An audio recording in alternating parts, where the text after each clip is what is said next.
এরপরে দেখো 22 থেকে যে অঙ্কগুলো দিয়ে আছে সংক্ষিপ্ত উত্তরধর্মী প্রশ্ন। এখানে এগুলো সাধারণত 2 নম্বরের অঙ্ক, এবং 21 থেকে অঙ্কগুলো যে 2 নম্বরের আসবে না তা নয়, 2 নম্বরেরও আসতে পারে, তখন কিন্তু অপশন দেওয়া থাকবে না। ঠিক আছে, এবার দেখো 1 দাগের যে অঙ্কগুলো আছে, 1 দাগের অঙ্কটা যে ABCD সামুদ্রিকের ডি বিন্দুটা এ বিবাহুর মধ্যবিন্দু, তাহলে আমাকে একটা সামুদ্রিক অঙ্কন করে নিতে হবে। এরকম একটা সামুদ্রিক ABCD, ঠিক আছে। সামুদ্রিকের ডি বিন্দু থেকে এ বিবাহুর উপর লম্ব, ডি বিন্দু থেকে এ বিবাহুটার উপর লম্ব অঙ্কন। এটা হচ্ছে ডি বিন্দু থেকে এ বিবাহুর উপর লম্বটার নাম দিয়েছে ই, অর্থাৎ ডিই, লম্ব। ঠিক আছে, এবার দেখো বি বিন্দু থেকে এডি বাহুর উপর, বি বিন্দু থেকে আবার এডি বাহুর উপর এখানে একটা লম্ব অঙ্কন করে নিতে বলছি, বি এফ লম্ব বলে দিয়েছি, বি এফ। এবি বাহুর দৈর্ঘ্য 10 সেন্টিমিটার, এই এবি সমান এইখানটা হচ্ছে 10 সেমি, এডি সমান 8 সেমি, এই এডিটা হচ্ছে 8 সেমি হলো। ডিইটা 6 সেমি, ডিই এর দৈর্ঘ্যটা হচ্ছে 6 সেমি, তাহলে বিএফ এর দৈর্ঘ্যটা কত হবে? বিএফ কত? বিএফটা কত? ঠিক আছে, দেখো এই সামুদ্রিক, এই যেটা একটা সামুদ্রিকে, এটা হচ্ছে উচ্চতা। সামুদ্রিকের ক্ষেত্রফলের সূত্র হচ্ছে কি না ভূমি ইন্টু উচ্চতা, ভূমি ইন্টু উচ্চতা মানে হচ্ছে সামুদ্রিকের ক্ষেত্রফল। ঠিক আছে, তাহলে এ বি সি ডি সামুদ্রিকের ক্ষেত্রফল, এ সামুদ্রিক, সামুদ্রিকের চিহ্ন দিলাম, এ বি সি ডি এর ক্ষেত্রফল কত হবে না ভূমি ইন্টু উচ্চতা, ভূমি ইন্টু উচ্চতা সমান, দেখো ভূমি কত আছে 10, ভূমিটা কত 10, উচ্চতা কত, উচ্চতাটা 6 সমান 60 বর্গ সেমি। ঠিক আছে, যখন আমরা এই এ বিটাকে ভূমি ধরছি তখন উচ্চতাটা হচ্ছে তখন ডিইটা। ঠিক আছে, বুঝতে পারছো, ডিইটা তখন উচ্চতা আর ভূমিটা তখন এ বি হচ্ছে, তখন এ বি সি ডি এর ক্ষেত্রফল আমরা বার করতে পারছি। আবার দেখো, আবার যদি এই এডিটাকে ভূমি ধরি আর এইটাকে যদি উচ্চতা ধরি তাহলেও তো ক্ষেত্রফলটা পাবো না। তাহলে আবার এ বি সি ডি এর ক্ষেত্রফল আমরা লিখতে পারি ভূমি ইন্টু উচ্চতা, ভূমি ইন্টু উচ্চতা। ভূমি কত না তখন এডিটা ভূমি। ঠিক আছে, এটা আবার একবার লিখলাম যে এডিটা তখন ভূমি আর উচ্চতাটা হচ্ছে বিএফ হয়েছে। তাহলে ভূমিটা এডিটা কত 8, উচ্চতাটা দেখো তোমার জানা নেই, উচ্চতাটা তোমরা এইচ ধরে নিলাম, এটা ধরে নিলাম, তাহলে এত বর্গ সেন্টিমিটার হবে, 8H বর্গ সেন্টিমিটার ক্ষেত্রফলটা। ঠিক আছে, দেখো এই এবিসিডি এর সামুদ্রিকের ক্ষেত্রফল, এটাও তো এবিসিডি এর সামুদ্রিকের ক্ষেত্রফল, তাহলে আমরা শর্তে লিখতে পারি যে এই ক্ষেত্রফলটা এই ক্ষেত্রফলটা সমান, তাহলে 8H সমান 60 বর্গ সেমি, তাহলে H সমান কত হবে না 60/8, 4 2 8, 4 15 60 হয়েছে, 15/2 মানে হচ্ছে 7.5 বর্গ সেমি। বুঝতে পেরেছি জিনিসটা? তাহলে আমাকে ভূমিটাকে ধরে আমাকে ভূমি ইন্টু উচ্চতা এই ক্ষেত্রফলের সূত্রটাকে সাহায্য নিতে হলো। আমরা এটাকে ভূমি করছি একবার, এটা উচ্চতা করছি, তখন একবার ক্ষেত্রফল, আবার যখন এ বিটা ভূমি আর এ ডিইটা যখন উচ্চতা তখন তার ক্ষেত্রফল। ক্ষেত্রফল দুটো তো সমান, যেহেতু দুটোই তো এবিসিডি সামুদ্রিকের ক্ষেত্রফল হয়ে যাচ্ছে, তাই না? তাহলে ক্ষেত্রফল দুটো সমান, তাহলে আমরা এইটাই সমান আমরা স্যার লিখতে পারি। তাহলে এইচ এর মানটা আমরা বার করলে আমরা কি পেয়ে যাব না বিই এর দৈর্ঘ্যটা আমরা অতএব লিখতে পারি যে বিএফ সমান কত হবে 7.5 সেমি উত্তরটা হবে। বুঝতে পেরেছি এটা? এরপর দেখো 2 অঙ্ক তোমরা নিজেরা পারবে করতে। এবিসিডি সামুদ্রিক আকারের ক্ষেত্রফল এত বর্গ সেন্টিমিটার, বিসি বাহুর মধ্যবিন্দুটা পি দিয়ে আছে, এবিপি ত্রিভুজের ক্ষেত্রফল নির্ণয় করবে। সেই মধ্যবিন্দু দিয়ে যেমনভাবে অঙ্ক করা হয়, যেমনভাবে আছে সেরকমভাবেই তোমরা একটু দেখে নেবে। তবু তোমাদের একটু দেখিয়ে দিই।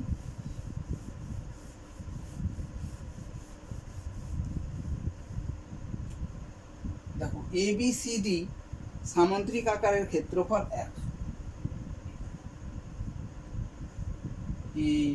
এবিসিডি এই টোটালটার ক্ষেত্রফল হচ্ছে 100 বর্গ একক। বিসি বাহুর মধ্যবিন্দু পি, পিটা হচ্ছে বিসি বাহুর মধ্যবিন্দু। ঠিক আছে? এবিপি এই ত্রিভুজের ক্ষেত্রফলটা কত হবে, এই ত্রিভুজের ক্ষেত্রফলটা কত হবে তোমাকে নির্ণয় করতে হবে। ঠিক আছে? এখন দেখো আমি যদি এই পি বিন্দু দিয়ে এ বি এর সমান্তরাল সরলরেখা একটা অঙ্কন করে নিই, পি বিন্দু দিয়ে কি করলাম, এ বি বাহুর সমান্তরাল সরলরেখা অঙ্কন করলাম। আর যেহেতু দেখো পিটা বিসি এর মধ্যে বিন্দু, তাহলে এই দৈর্ঘ্যটা সমান।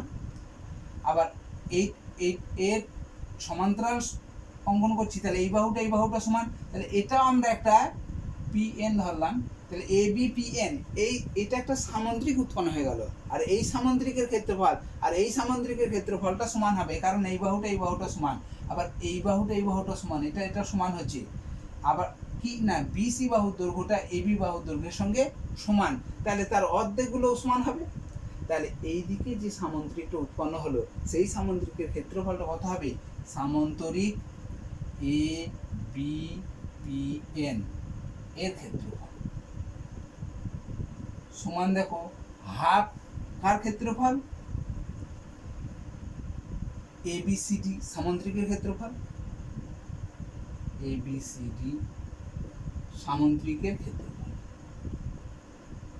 তাই তো? বুঝতে পারছো এটা?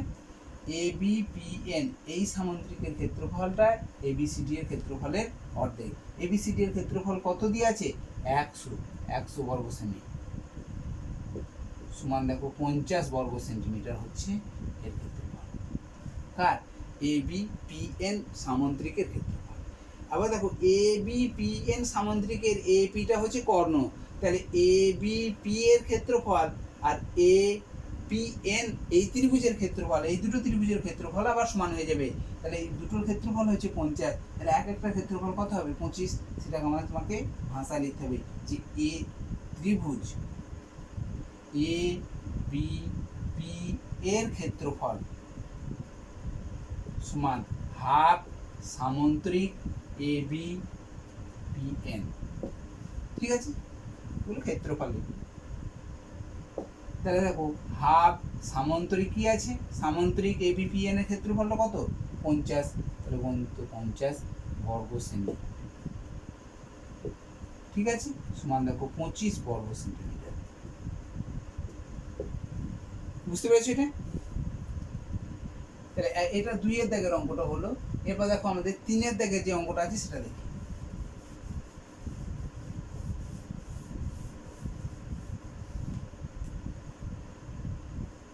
3 এরটা কি বলেছে দেখো, এবিসিডি ত্রিভুজের এডি মধ্যমা। এবিসি ত্রিভুজ আঁকবে, এবিসি ত্রিভুজ এডিটা মধ্যমা। তাহলে এডি মধ্যমা হলে বিসি বাহুর মধ্যবিন্দুটা হবে ডি, এডি মধ্যমা এর মধ্যে। ঠিক আছে? এই মধ্যমা কি করে আমরা বলেছিলাম, এই মধ্যমাটা কি করে না, দুটো ত্রিভুজে যে দুটো ত্রিভুজ উৎপন্ন হবে ত্রিভুজের ক্ষেত্রফলটা সমান হয়ে যাবে, এই ত্রিভুজের ক্ষেত্রফলটা সমান হবে। বুঝতে পেরেছো? এবার বলেছি এসি বাহুর উপর পি এমন একটি বিন্দু, এসি বাহুর উপর এমন একটি বিন্দু পি একটা নিয়ে নাও, এখানে পি বিন্দু নিয়ে নাও একটা। এডিপি এর ক্ষেত্রফল আর ত্রিভুজ এবিডি এর এডিপি এই ত্রিভুজের ক্ষেত্রফলটা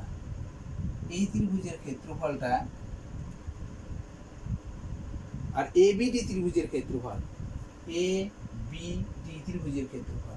তাহলে এ ডিপি এই ত্রিভুজের ক্ষেত্রফল আর এ বিডি ত্রিভুজের ক্ষেত্রফলের অনুপাতটা আছে কত? 2:3 হচ্ছে। তাহলে এ বিডি ত্রিভুজে এ পিডি ত্রিভুজের ক্ষেত্রফল আর এ বিডি ত্রিভুজের ক্ষেত্রফলের অনুপাত হচ্ছে 2:3। তাহলে আমরা ধরে নিতে পারি যে এটা ক্ষেত্রফলটা আমরা ধরলাম 2x আর এটা হবে 3x, অনুপাতটা 2:3 আছে। তাহলে আমরা ক্ষেত্রফলটা 2x বর্গ একক ধরলাম, এটা 3x বর্গ একক ধরে নিলাম। ঠিক আছে, বুঝতে পেরেছো? তাহলে এ বিডি ত্রিভুজের ক্ষেত্রফল যদি 3x বর্গ একক হয়, তাহলে এডিসি ত্রিভুজ এ বিডি এর ক্ষেত্রফল সমান ত্রিভুজ এডিসি এর ক্ষেত্রফল সমান, তো তাই তো? তাহলে এবিডি ত্রিভুজের ক্ষেত্রফলটা হচ্ছে এডিসি ত্রিভুজের ক্ষেত্রফলের সঙ্গে সমান, কারণ ত্রিভুজ এবিসি এর এডি মধ্য, তাই তো? তাহলে এই এডিসি ত্রিভুজের ক্ষেত্রফলটাও দেখো 3x, কারণ এবিডি এর ক্ষেত্রফলটা কত আছে? 3x আছে। তাহলে 3x বর্গ একক মানে হচ্ছে ত্রিভুজ এডিসি এর ক্ষেত্রফলটা। তাহলে এডিসি ত্রিভুজের ক্ষেত্রফল দেখো, এডিসি এই ত্রিভুজের ক্ষেত্রফলের জায়গায় আমি একটা ক্ষেত্রফল, এই ত্রিভুজটা আবার দুটো ভাগে ভাগ রয়েছে, তাহলে একটা ক্ষেত্রফল 2x, তাহলে এই পিডিসি ত্রিভুজের ক্ষেত্রফল কত হবে? অতএব ত্রিভুজ পিডিসি এর ক্ষেত্রফলটা কত হবে? না, 3x মাইনাস 2x সমান x বর্গ একক, তাই না? x বর্গ এককটা হচ্ছে কার ক্ষেত্রফল? এইটার ক্ষেত্রফল। তাহলে আমি এটা তিনটে ত্রিভুজের ক্ষেত্রফল আমরা জানতে পারলাম। এখন আমাকে কি চেয়েছে দেখো, ত্রিভুজ পিডিসি, অর্থাৎ ত্রিভুজ পিডিসি এর ক্ষেত্রফল অনুপাত ত্রিভুজ এবিসি এর এটা চেয়েছে। দেখো আমরা সমান দিয়ে লিখলাম পিডিসি এর ক্ষেত্রফল কত? পিডিসি এর ক্ষেত্রফল হচ্ছে x বর্গ একক অনুপাত এবিসি ত্রিভুজের ক্ষেত্রফলটা এবার আমাকে বার করতে হবে। তিনটে ত্রিভুজ নিয়েই তো এবিসি ত্রিভুজটা হয়েছে। তাহলে এ বিডি ত্রিভুজ, এডিপি ত্রিভুজ, পিডিসি ত্রিভুজের তিনটে ক্ষেত্রফল যোগ করলে আমরা পাবো এবিসি ত্রিভুজের ক্ষেত্রফল। সেই ক্ষেত্রে কত হবে? 3x plus 2x plus x, তাই না? 3x plus 2x plus x বর্গ, অর্থাৎ x অনুপাত বর্গ এককটা কেটে দিলাম, x অনুপাত 6x, 3x 2x আর x যোগ করলে 6x, xটাও কেটে দাও, তাহলে এখানে কত হলো? 1:6।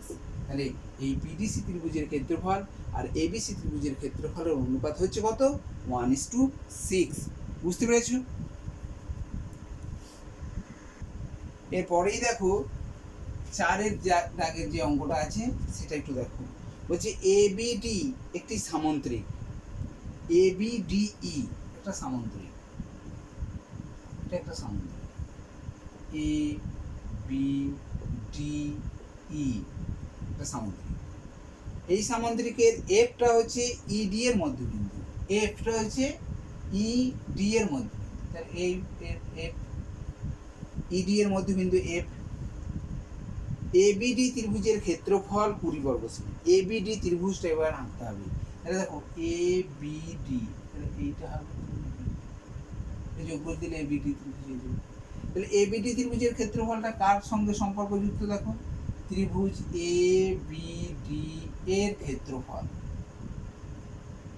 সমান হাফ সামন্তরিক এবিডি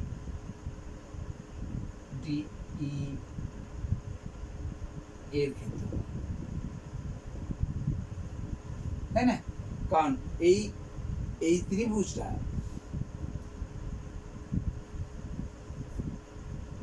এবিডিই, এই যে সামন্ত্রিকটা, এই সামন্ত্রিকটার এডি কর্ণ একটা, তাহলে কর্ণ কি করে? সামন্ত্রিকে দুটো ত্রিভুজ সর্বসম ত্রিভুজে বিভক্ত করে।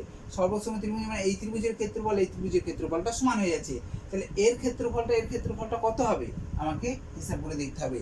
এখানে বলে দিয়েছে দেখো যে এবিডি এর ক্ষেত্রফলটা বলেছে 20 বর্গ সেন্টিমিটার, তাহলে 20 বর্গ সেন্টিমিটার হলে এবিই এর ক্ষেত্রফলটা এবিডি এর ক্ষেত্রফলটা এবিডিএফ ই সামুদ্রিকের ক্ষেত্রফলটার সঙ্গে সমান হচ্ছে। আবার আমরা তো জানি যে এবিডি এর ক্ষেত্রফল আর এডিই এই এর ক্ষেত্রফলটা সমান হবে। ত্রিভুজ এ বি ডি সমান ত্রিভুজ এ ডি এফ, এই দুটোর ক্ষেত্রফলটা সমান হবে। ক্ষেত্রফলটা সমান কেন বলতো? এডিটা হচ্ছে এই সামুদ্রিকের কর্ণ, এসিটা হচ্ছে সামুদ্রিকের এডিটা হচ্ছে সামুদ্রিকের কর্ণ। এই সামুদ্রিকের কর্ণ কি করে না দুটো ত্রিভুজকে সমান ক্ষেত্রফলে বিভক্ত করে। তাহলে এ ডি ই এই ত্রিভুজের ক্ষেত্রফলটা কত? এ ডি ই এই ত্রিভুজের ক্ষেত্রফলটা দেখো এখানে বলে দিয়েছে এবিডি এর ক্ষেত্রফলটা যা হবে তাহলে এই ক্ষেত্রফলটা, অতএব ত্রিভুজ এ ডি ই এর ক্ষেত্রফল কত হবে? 20 বর্গ সেমি। ঠিক আছে, 20 বর্গ সেন্টিমিটার হচ্ছে এডি এর ক্ষেত্রফল। আর আবার এই এডিই এই ত্রিভুজের সঙ্গে দেখো এফটা হচ্ছে ডিই এর আবার মধ্যবিন্দু, তাহলে এই মধ্যবিন্দু যদি আমরা এটা এই এফটা যদি যোগ করে নিই তাহলে আমাকে এই দুটো ত্রিভুজের ক্ষেত্রফলটাও আবার আমরা কি পেয়ে যাব? সমান পেয়ে যাব। কারণ এ এফটা হচ্ছে এই ত্রিভুজের মধ্যমা, আর মধ্যমা কি করে? দুটো ত্রিভুজে বিভক্ত করে, যে ত্রিভুজ দুটোর ক্ষেত্রফলটা সমান হবে। অর্থাৎ এখানে তোমাকে যে ত্রিভুজটা নির্ণয় করতে বলেছে এইএফ, অতএব ত্রিভুজ এইএফ এর ক্ষেত্রফল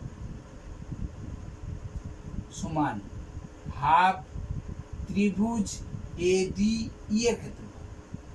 এডিই এর ক্ষেত্রফল। ঠিক আছে, কেন হচ্ছে বুঝতে পেরেছো না? এই এফটা হচ্ছে এর আবার মধ্যবিন্দু, ডিই এর মধ্যবিন্দু, তাহলে এফটা হচ্ছে এডিএফ ত্রিভুজের মধ্যমা, আর এই মধ্যমা দুটো ত্রিভুজে বিভক্ত করে। তাহলে আমরা লিখতে পারবো হাফ ত্রিভুজের ক্ষেত্র এডি এর ক্ষেত্রফল কত? 20 গণিত 20 বর্গ সেমি। 10 2 সমান 10 বর্গ সেমি হচ্ছে ক্ষেত্রফল। বুঝতে পেরেছি? এটা চারেরটা বুঝতে পারলে? তাহলে এরপর দেখো আরেকটা আছে পাঁচেরটা কি বলেছে?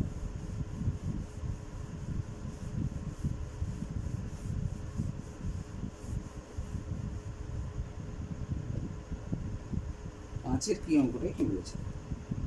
পিকিউআরএস সামান্তরিক। পিকিউআরএস একটা সামান্তরিক অঙ্কন করো।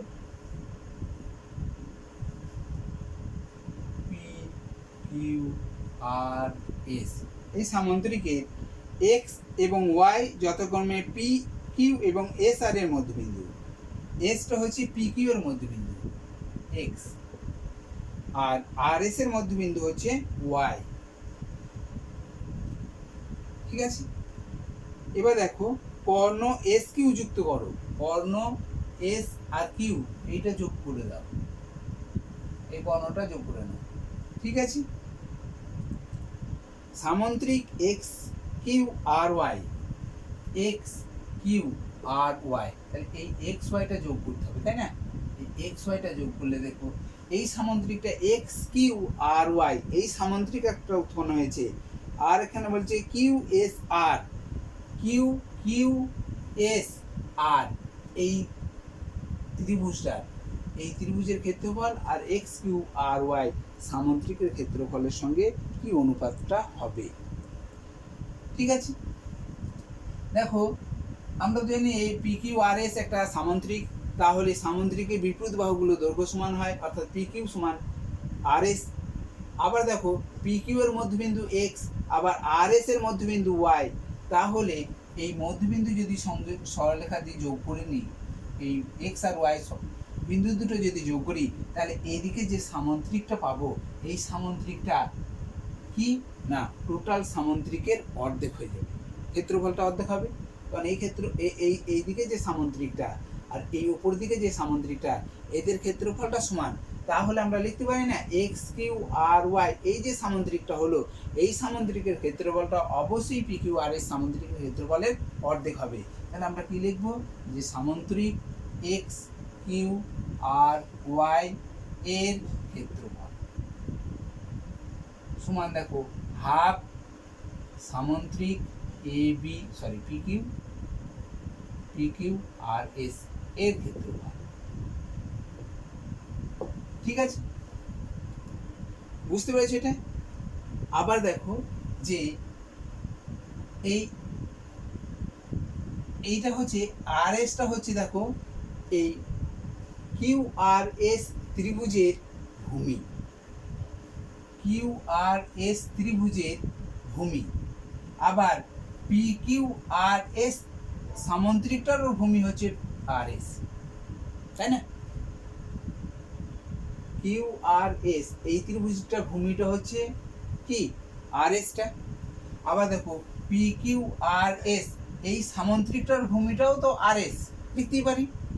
তাহলে একই ভূমি সামন্ত্রিকটা এবং ত্রিভুজটার মধ্যে অবস্থিত। এবার আমাকে জানতে হবে সমান্তরাল যুগলের মধ্যে অবস্থিত কিনা। তাহলে আর এস হচ্ছে একই ভূমি আর একই সমান্তরাল যুগল হচ্ছে আর এস আর পি কিউ এর মধ্যে, দেখো এই পি কিউ সরলরেখার মধ্যেই দেখো সমান্তরাল সরলরেখা যুগলের মধ্যে অবস্থিত ত্রিভুজটা আবার সামন্ত্রিকটাও। তাহলে আমরা লিখতে পারি যে ত্রিভুজ কিউ আর এস এর ক্ষেত্রফল সমান half সামন্তরিক P Q R S, কারণ এরা একই ভূমি আর এস এবং একই সমান্তরাল যুগল আর এস এবং পি কিউ এর মধ্যে অবস্থিত, তাই ত্রিভুজের ক্ষেত্রফল সামন্ত্রিকের ক্ষেত্রফলের অর্ধেক হয়। ঠিক আছে, এখন এইটার আর এইটার অনুপাত করব, সামন্ত্রিক এক্স কিউ আর ওয়াই এর ক্ষেত্রফল অনুপাত ত্রিভুজ কিউ আর এস এর ক্ষেত্রফল। আমাকে অনুপাত দুটো বার করতে হবে। ঠিক আছে, দেখো তাহলে আমরা লিখতে পারি এই ক্ষেত্রফলটা কত, এইটা half সামন্ত্রিক P Q R S এর ক্ষেত্রফল অনুপাত ত্রিভুজ কিউ আর এস এর ক্ষেত্রফলটাও দেখো half সামন্তরিক P Q R S এর ক্ষেত্রফল। তাহলে আমরা কি লিখতে পারবো, হাফ হাফ কেটে দাও, এখানেও পি কিউ আর এস এখানেও পি কিউ আর এস আছে, তাহলে 1:1। তাহলে এই ক্ষেত্রফলগুলো, এই ক্ষেত্রফল সংক্রান্ত যে শর্ট প্রশ্নগুলো আছে, শর্ট প্রশ্নগুলো অবশ্যই তোমরা খুব ভালো করে রেডি করে রাখবে। তোমাদের সামনে যে পরীক্ষা আছে সেই সামনের পরীক্ষায় তোমাদের অবশ্যই কাজে লাগবে এবং তোমরা অবশ্যই এই চ্যাপ্টার যে বড় প্রশ্নগুলো আছে, বড় প্রশ্ন বলতে তোমার প্রয়োগ এবং উপপাদ্য, এগুলো তোমরা অবশ্যই ভালো করে তৈরি করে রেখে দেবে। সামনের পরীক্ষাগুলোতেও এগুলোতেও কাজে আসতে পারে, তাই তোমরা খুঁটিয়ে সমস্ত জিনিসগুলোকে ভালো করে পড়ে রেডি করে রাখবে। ঠিক আছে, আজকে এই পর্যন্তই। আসসালামু আলাইকুম।